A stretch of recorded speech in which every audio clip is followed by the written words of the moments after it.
Yes, alright, welcome back. Mu gihe hari haciyemo amasaha menshi bivugwa yuko ngo ibiganiro ku itariki 18 ibiganiro bihuza Repuburika Iharanira Demokarasi ya Congo ndetse n'umutwe wa M23 umaze kuzengereza ubutegetsi bwa Congo.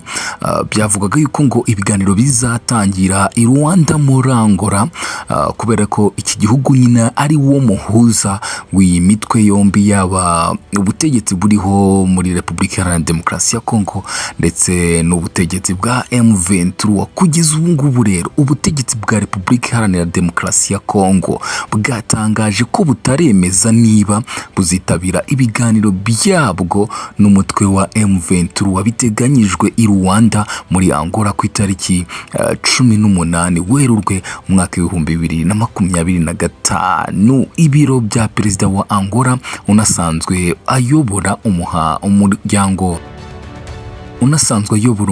wa Afurika yunze ubumwe AU, United Africa, mu ijoro ryo kuwa 11 Werurwe byatangaje ko ibiganiro bizatangira mu cyumweru gitaha kuwa 18 Werurwe umwaka w'2025. Byagize biti: leta ya Angola iramenyesha abantu bose ko intumwa za RDC Congo niza M23 zizatangira ibiganiro by'amahoro tariki ya 18 Werurwe mu mujyi wa Luanda. Umuvugizi wa perezida wa RDC Felix Tshisekedi Tina Salama kuwa 12 Werurwe yatangaje ko ibiro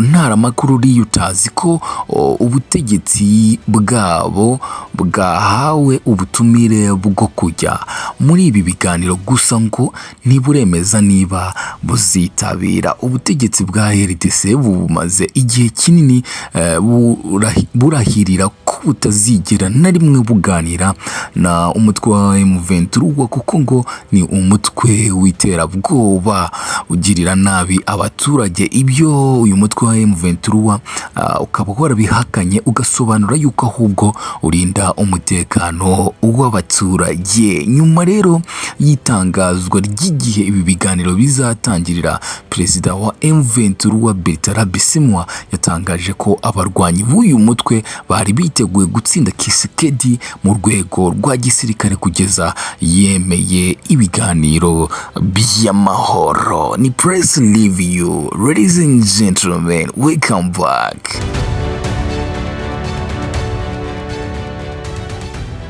Yes, Minisitiri w'ikoranabuhanga na inovasiyo Ingabire Paula yatangaje yuko ngo u Rwanda rwaba rugiye gushyiraho ikigo cya Cyber Academy kitezweho kwigisha ibirebana n'ikoranabuhanga n'uburyo ryakwifashishwa mu ngeri zigiye zitandukanye. Hanyuma rero Paula yanashimangiye yuko ngo uyu mwaka w'2025 uzarangira u Rwanda rufite iki kigo cya Cyber Academy.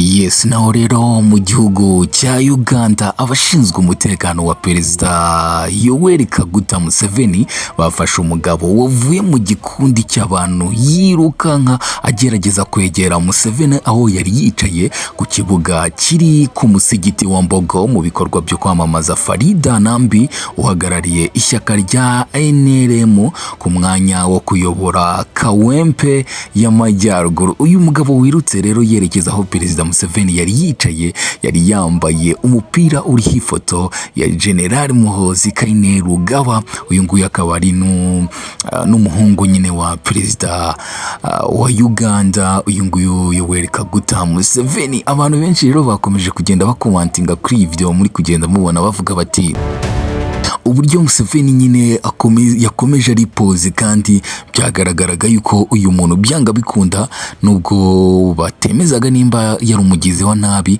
ariko n'ubundi batari bazi kimuzanye, ku buryo byibura Museveni no kugira n'akareaction gatoya kagaragaza yuko nyine hari ikibaye, ariko rwose yicariye habe no kunyeganyega habe no kubuja. Abantu nyine bakomeza kugenda batebye bavuga ati muzehe rwose ntacyo bimubyiye, wagira ngo nta cyabaye, bagahita banabihuza nyine no kubona uwundi Museveni nawe atari umusivile habe na gatoya. Ni press review, ladies and gentlemen.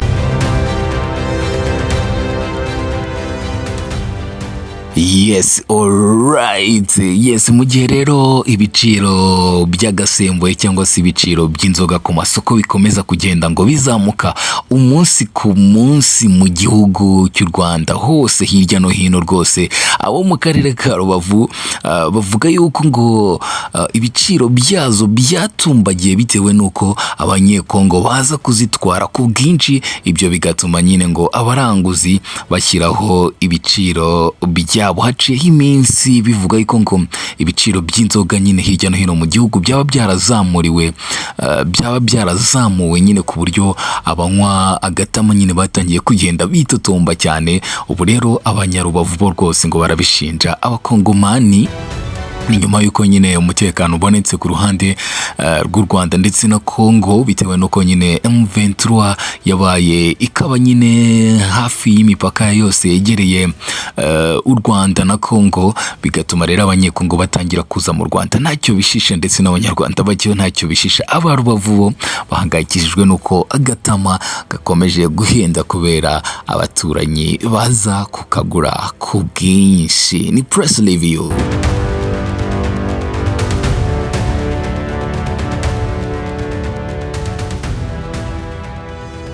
Yes, naho rero muri Kenya polisi yaho yataye muri yombi umugabo witwa Collins Rating azira gushinga no kuyobora sitasiyo ya polisi ye ku giti cye mu buryo kandi butemewe n'amategeko ahitwa Ichebalas mu ntara ya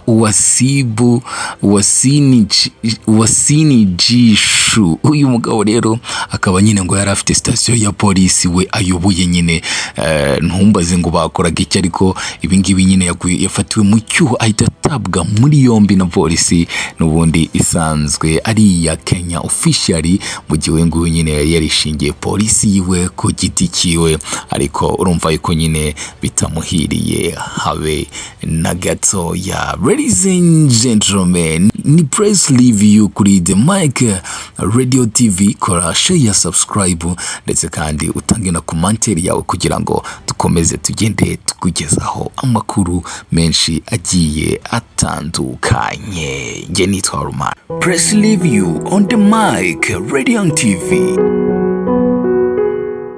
Press review on The Mic Radio TV.